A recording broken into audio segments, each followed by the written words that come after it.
Welcome to this surreptitious episode of Talking Lamar. Today, I'm speaking from an undisclosed location due to the devastation of Hurricane Helene. Let's get to it. What are you talking about? What are you talking about? Sorry, I forgot what I was talking about. What are you talking about? I am talking to you. That's just what I was talking about. It's Talking Lamar. I want to begin this podcast by saying how brokenhearted I am over the loss of life and homes, businesses, and infrastructure that this horrendous hurricane dropped on the communities as it swept through. It will take weeks, months, maybe years to rebuild what was destroyed, and even then, it will never be the same. The pain of the loss of loved ones will be with us forever. As I recount my experience of this hurricane, I know all too well that I am so fortunate to have escaped any injury to my family, and any loss I have incurred is replaceable, and compared to others, it's just an inconvenience. But if my goofy podcast can distract anyone from their grief or worries just for a few minutes, I will have accomplished what I set out to do. Now, I, like so many people in the Southeast, many miles away from the coast, never imagined a hurricane heading towards Florida would be a big deal where I live. A tornado maybe, but not a hurricane. Boy, were we wrong. My wife and I had an appointment at a neurologist at Duke in Durham, North Carolina for her leg. So we headed that way. And it was raining, but it's not that bad. So we got a phone call from our neighbor telling us that the weather had turned really ugly and that all the power was out. And from what they could see, we had a large tree down and it looked like it had hit my truck.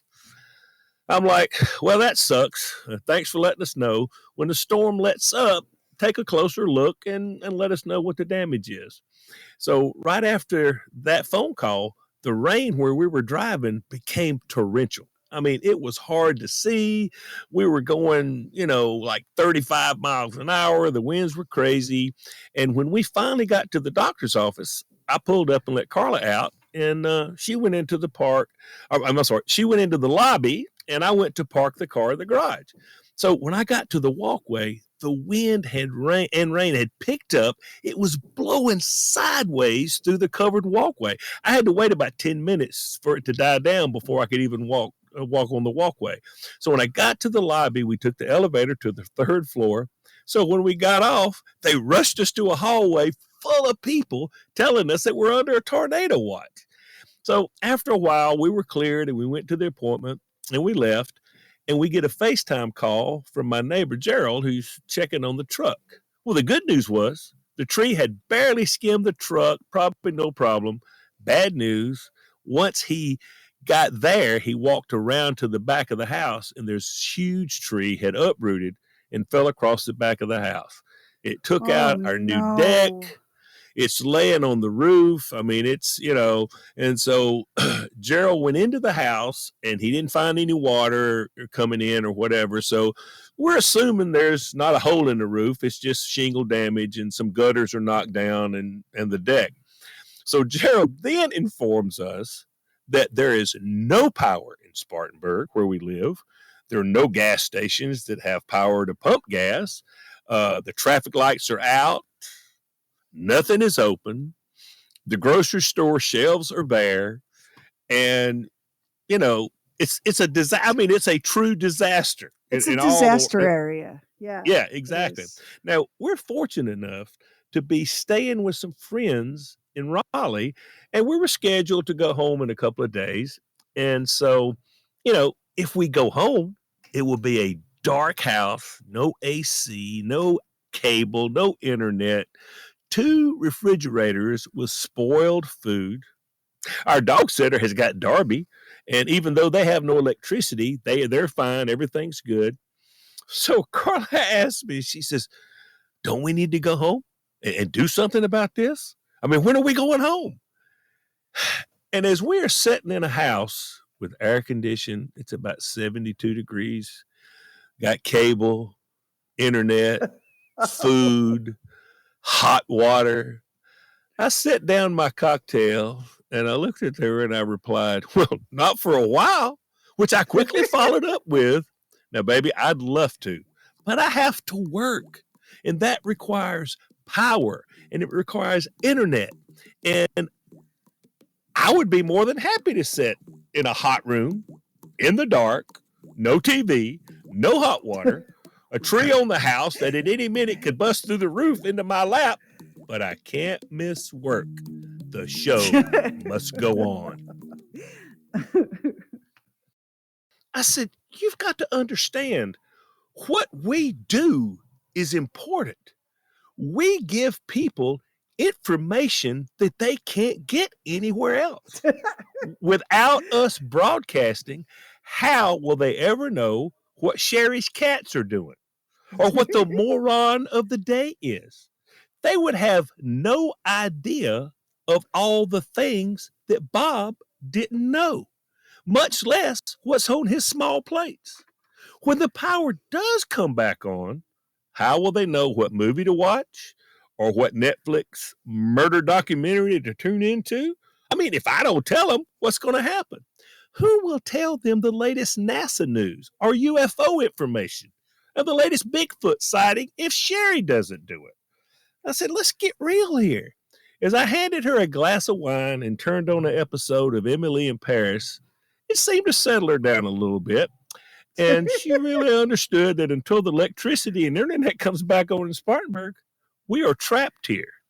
So, like I said, I am doing this from an undisclosed location. I'm sitting in a 6-foot by 8-foot closet surrounded by pink clothes, a lot of it, some stuffed animals, some books, and some other paraphernalia. And I'm sitting in this really cool pink chair with gold tiger stripes. And I'm working for the people. I am working for the people, making sure they are aware of the latest, most useless information that we can possibly provide. Doing the best I can. Doing the best I can. We all serve in our own way, you know. Exactly. That's what I'm saying. I mean, I have to say that once you have lived through a hurricane and survived it, you never are casual again about hurricanes. And what Lamar is describing is an experience that people in the hurricane zone are really familiar with. yes. Your power will be, the most I've ever been without power was 3 weeks, which is a long time to be without power, right? That's a long time. But you get used to the power's out, the cable's out. A tree comes down, maybe more than once, some flooding in your neighborhood. But every single time, you're so thankful that it wasn't worse because all around you, Florida, Georgia, Yes. the coast of North and South Carolina, it's always worse. It's always worse. But this hurricane had a mood going. And this hurricane was like, you know what? I am so sick of the Atlantic Ocean. I'm coming up through the Gulf of Mexico and heading for the mountains of North Carolina and Eastern Tennessee. So nobody was prepared. And the day that because Lamar was like, I'm just going to drive up and everything. I was like, oh man, it's so nasty out. And Lamar's like, no, it's good. Yeah. When I got the news about what happened to your house, I could not, like, what are the odds? But where Lamar lives, nobody prepares for a hurricane where Lamar lives. No. Nobody. No. Nobody. I mean, it's unheard of. It's, and when my neighbor, when he told me about the truck, I said, "Is everything, he said, from what I could see across the street, it was really raining hard at that point. He said, I don't think it didn't really lay across the truck. So I'm thinking, okay. And so he FaceTimed and we go over and he says, see, it's okay. I said, well, that's good. He goes, oh, that's the good news. And then he goes around the truck to the back of the house and there's this big, huge tree. And I'm like, oh my gosh. I mean, this is nuts. And Carla she is very proactive. She doesn't want to, she wants to do something. And so her first thought is, we got to get back there. We got to get that tree. This is not a tree that I can cut down. This is not a tree for me. I mean, I can't reach around the tree, and it's not going nowhere until we get a tree service. And of course, they're pretty busy right now. So I don't know how long the tree's going to be there because, I mean, there's trees down everywhere. and get in line, right? Because Oh, yeah. there are literally like the city where Lamar lives. I think my daughter told me 70 trees went down on her college campus, including one on the roof of the dorm she lived in last year, and another one next to the dorm that her bestie lived in. I mean, it is insane, and that is nothing compared to what happened in the mountains of North Carolina and in eastern Tennessee. I mean, did anybody see the news footage of Buckhead, which is the most pricey and exclusive neighborhood in Atlanta? Did you see the boats tooling around Buckhead with water up to what looked like the second floor in places? The wind is terrible. Go ahead, Mike. Go ahead. I was going to say that, I think I probably fared the best of anybody because I think we were without power for a couple days. And that first night, it started getting hot in here. And did you take off all your clothes as Nellie has advised? No. I think Bridget wanted to cool off with something called air conditioning.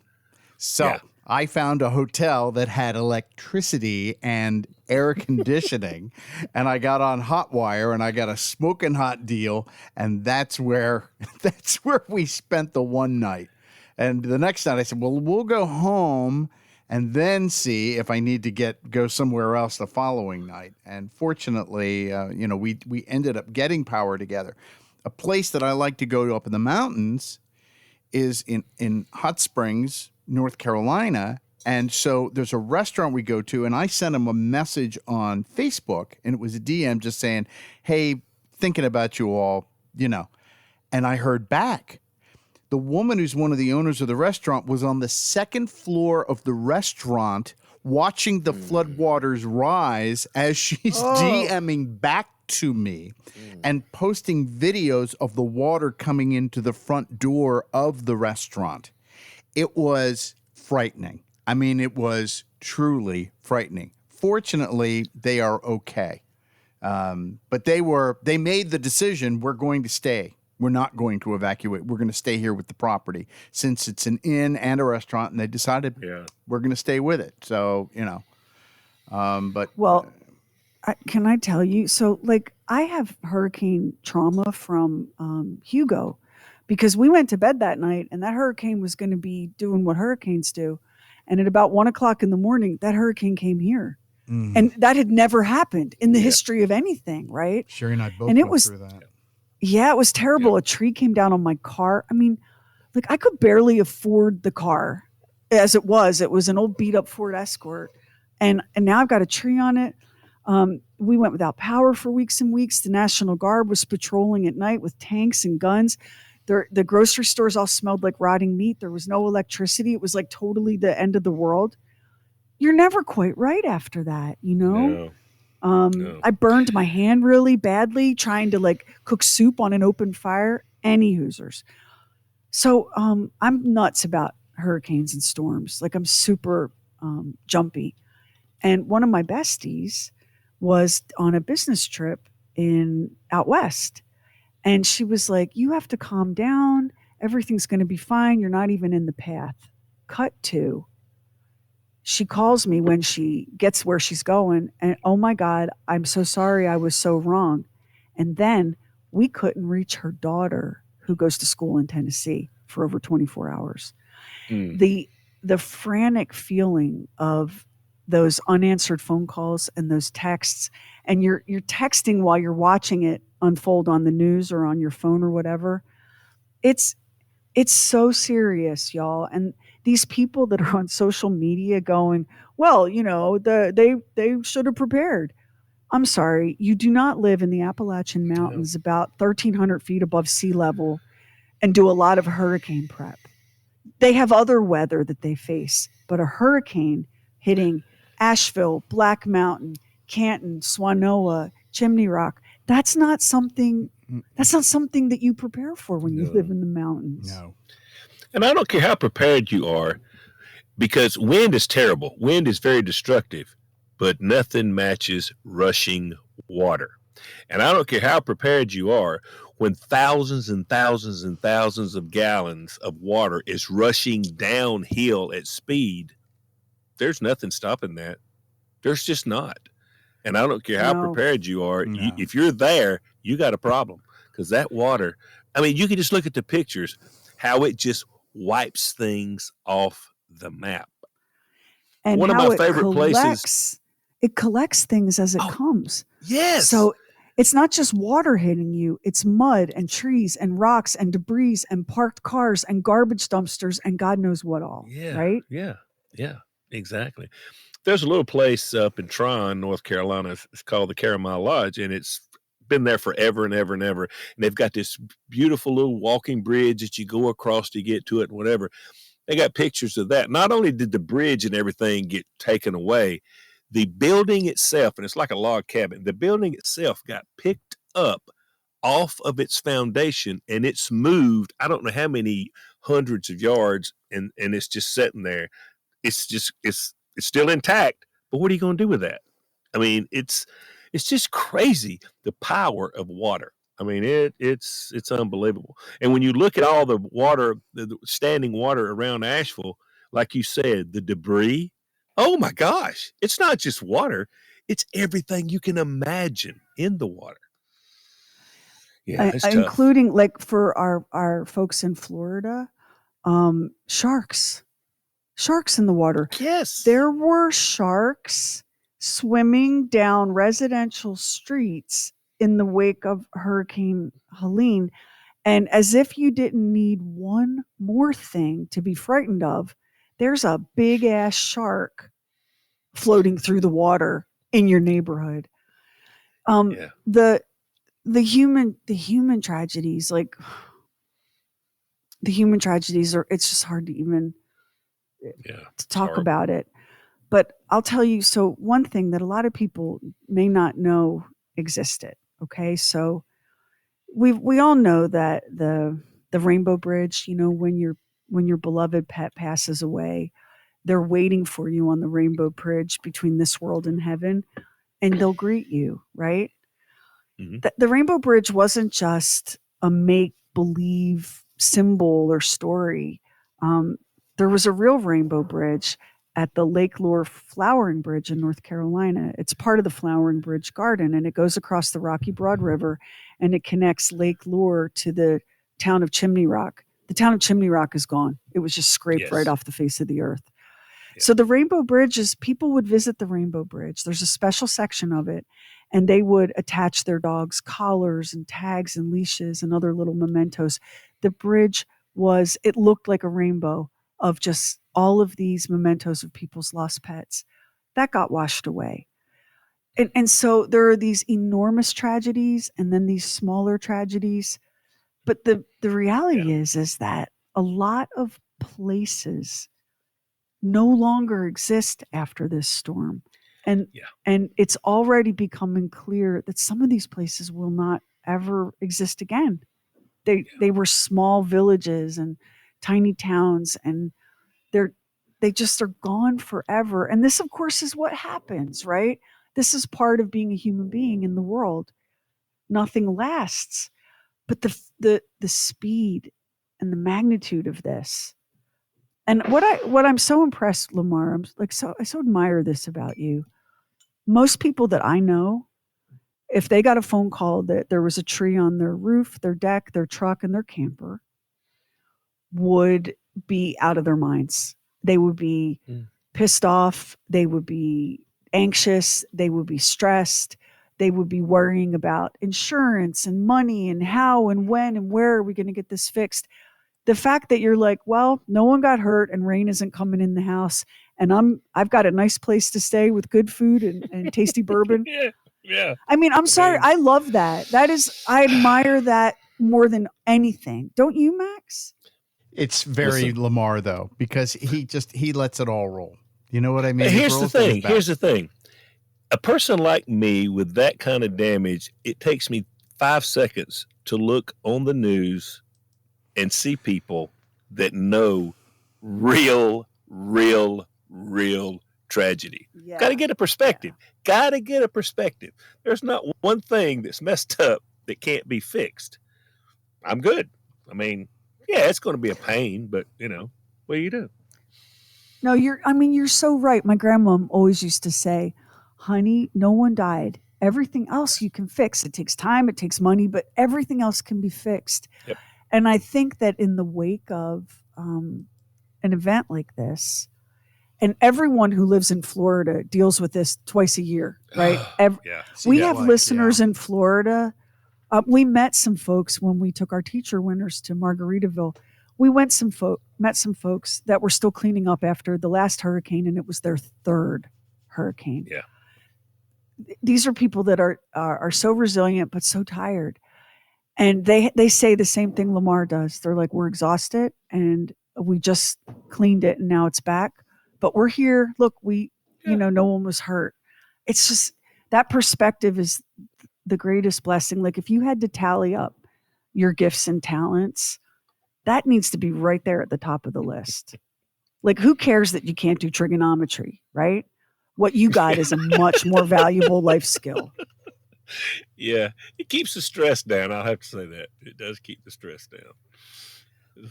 So how about your neighbors? Wait, Lamar, how about your neighbors? Okay. How did they fare? Were you the only house on the street? No. But I was the only one. I had 3 or 4 neighbors that are close by had trees down, but they didn't fall in the direction of the house. So they've got to get that cleaned up. I'm the only one of my neighbors close by that had anything hit the house. Now, I will say this. I don't know how I call Bill. Bill is the husband of my ex-wife. And Bill and I are really good friends. And the house that he was living in 2 years ago was the house he was raised in. When his parents passed away, they left him the house. It was a really beautiful house. But he had a place at the lake, and he decided he didn't want to keep 2 places. So he sold that house and moved to the lake. And I talked to him yesterday or day before yesterday, and I said, how's everything going? He said, well, we're fine up here. He said, we got debris everywhere, but nothing. He said, but the house, the house I grew up in, 4 trees hit that house. I mean, in every direction, and the house is totaled. It'll have to be torn down and rebuilt. He talked to the guy that he sold it to. It's gone. The whole entire house is gone. Other than that, anybody else that I know that I've talked to, though, it's just been, nuisance stuff. Trees that are going to have to be cut up and hauled off, but no damage. So, yeah, so right in the wake of the storm, when there was a lull between the blasties, like I'm surrounded by trees. We had 2 trees come down earlier in the summer, just on a regular rainy day. So, I mean, that when the soil gets, one of the issues is the more rain that falls and the soggier the soil is, the less stable the trees are. And then you get a hurricane and some wind and boom, those trees go down. So I waited till it got light out and headed outside to, take inventory. And we were so lucky. I mean, I live in a place where a regular day a tree will come down. We were so lucky. And then I kept walking, and I have neighbors who have trees down in their front yard and on their roof. Like that's the thing about storms and weather events. They're super capricious, and they will literally jump on one house and skip the next 3. Yeah, you just don't know. Yeah, there's no rhyme or reason to it.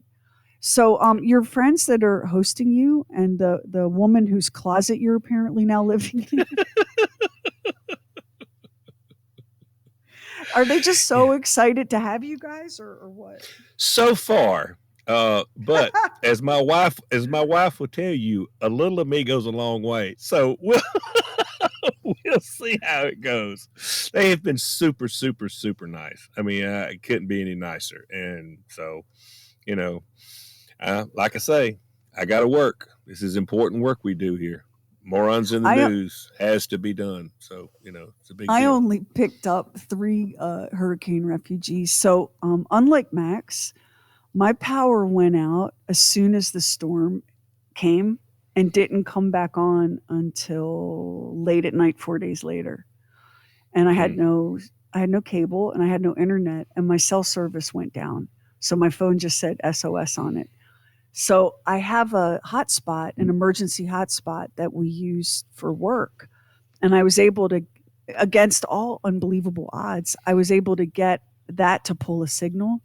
Otherwise, I would have been completely cut off from the I know. world. And my husband's out of town and couldn't get back in because the roads are down. They're gone in some places. So, and can I just be so honest? I was so thankful to have been spared the worst of it and so happy to have some quiet alone time that I had nothing, like you, Lamar, I had nothing to complain about. I had a generator plugged into the fridge. I had a hot spot where I could, reach people. My kids were safe. So when Karamia's school, which is right near Lamar's house, they got hit hard and they sent the students home. They were like, you have to leave campus, mandatory, because it's too much of a liability to have a bunch of college students in dark dorm rooms with no power. So she came home with 2 roommates and they're having what they call, or they had what they call a hurricane. And they got here and I was like, I'm so happy you're here. I'm so happy you're safe. We have no power, internet, or cable. So it's about to get candlelight and colonial America up in here. But it was great to have them. And it was really interesting, Lamar, to see their reaction. This was their first rodeo with like a really, not only a major weather event, they'd never lived in a world where there are no streetlights, no gas, power lines down on the roads. It took what usually takes them an hour and a half to drive, took 4.5 hours. They've never seen that before.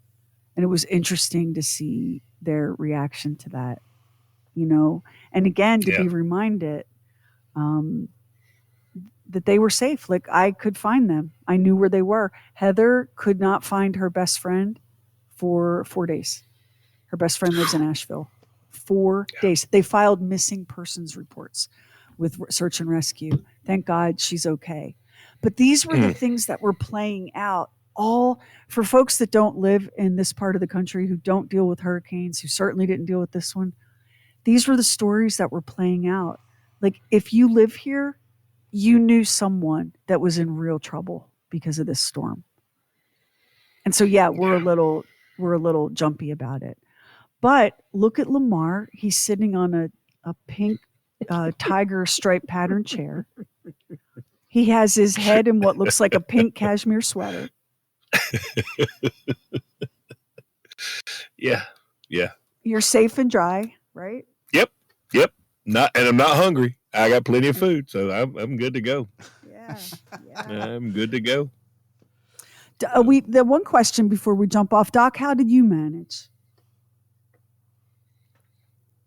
I managed just fine. The worst thing that really happened was the power being out for over 24 hours and having to throw everything in the refrigerator away.